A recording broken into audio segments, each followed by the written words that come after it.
Hahanap ka ba ng mapagkakitaan online? So, yung extra income, 'di ba? So, ganun. So, may tuturo ko sa inyo na isang ways kung saan pwede kang kumita ng extra income kahit nasa bahay ka lang at hindi mo na rin kailangan ng product. O, 'di ba? So, kasi yung company na po yung bahala sa product.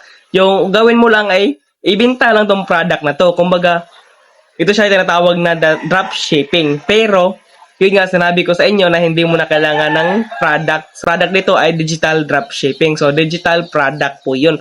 So, ang gagawin mo lang dito ay magbinta ka lang ng mga digital product nila at kikita ka ng almost 50%. O, di ba? You heard it right.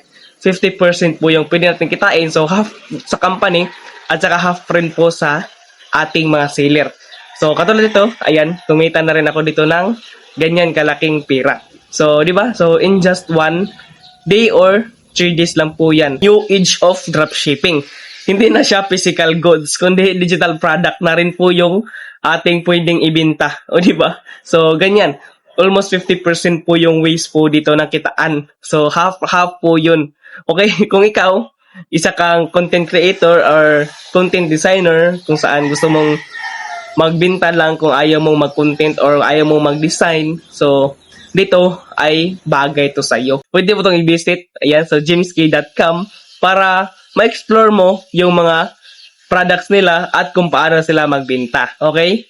So, yun lang yung i-share ko sa inyo ngayon. Kung meron kayong katanungan ay feel free to comment below, okay?